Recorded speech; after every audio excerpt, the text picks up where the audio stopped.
كل سنة وانتم طيبين بمناسبة عيد الفطر. طبعا النهاردة ليلة المباراة، مباراة الأهلي والترجي. كلنا عارفين اللي حصل الماتش اللي فات. في حاجات كتير وسلبيات كتير كانت من التحكيم ومن اللعيبة بتاعتنا، على الرغم من اللعيبة كان أدائها اتحسن طبعا شوية، ولكن كان في برضو بعض السلبيات نتمنى إن هي تتعالج الماتش ده. في شوية ملاحظ أعتقد إن هي عند معظم الجمهور، ومش عارف ليه دايما الإدارة وبتتعامل إدارة النادي الأهلي بتتعامل مع جمهور النادي الأهلي على أساس إن هو يعني حلقة مش فاهمة.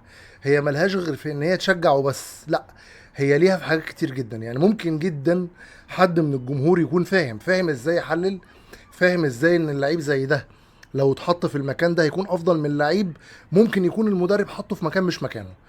زي مثلا من رأيي ومن وجهة نظري الشخصية، بن شرقي لازم يكون مهاجم في الماتش ده.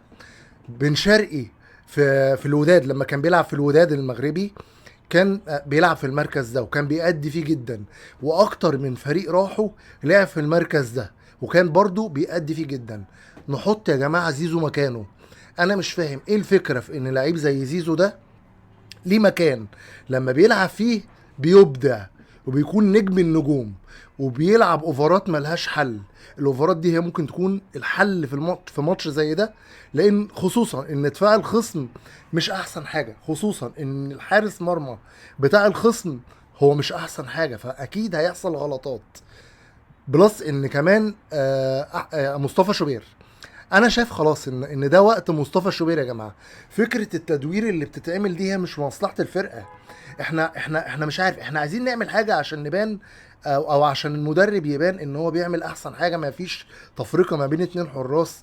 طب يا جماعه، ما هو شريف اكرامي في اواخر ايامه لما ابتدى سنه يكبر، لما ابتدت لياقته البدنيه تقل، كان ايه اللي بيحصل؟ طلع الشناوي وساعتها شريف اكرامي ارتضى بده وما قالش حاجه. انا مش عايز الشناوي ياخد الموضوع من الجانب النفسي وعلى نفسيته، لان دي طبيعه الحياه وطبيعه الكون وهي بتدور كده. دي حكمه ربنا في كل حاجه، ان اللي يكون بيأدي لحد وقت معين خلاص دي لياقتك، مش هتسمح باكتر من كده، مش هتديك باكتر من كده. خليك قائد على الخط، خليك قائد من بره الملعب، ده يفيدنا اكتر. لان الشناوي في الاول وفي الاخر هو كابتن الفرقه، واحنا والله العظيم بنحبه. يعني انا بقول له احنا بنحبك يا شناوي، بس مش هنحب ابدا ان احنا نخسر بغلطات ملهاش لازمه. خلي اللي قادر وفورمه دلوقتي هو اللي يسوق. ده بالنسبه لمركز حراسه المرمى. بالنسبه للدفاع، انا شايف دلوقتي ان الدفاع يعني الحلقه الوحيده اللي ما ينفعش تتغير الدفاع. يعني ما لاقيش مثلا ياسين مرعي لو رجع مثلا وبقى كويس، تقوم فجاه هوب منزل ياسين مرعي تمام مكان مثلا هادي رياض. الراجل هادي رياض بقى له كام ماتش شغال حلو وبيلعب حلو ومأدي كويس جدا على فكره. مع ياسر ابراهيم يمكن انا الملاحظ شويه على ياسر ابراهيم ان في الفتره الاخيره ياسر ابراهيم ما كانش احسن حاجه، مع انه لعيب مقاتل ومن اللعيبه اللي انا ابصم عليها بالعشره ان ده لعيب ملوش حل. ولكن هو محتاج حد يقعد معاه شويه ينبهه على شويه اخطاء بتحصل الفتره الاخيره. ده بالنسبه لمنظومه الدفاع. تريزيجيه، انا شايف ان تريزيجيه هو الرئه بتاعت الفرقه الفتره الاخيره، هو الرئه بتاعت بتاعت الاهلي الفتره الاخيره.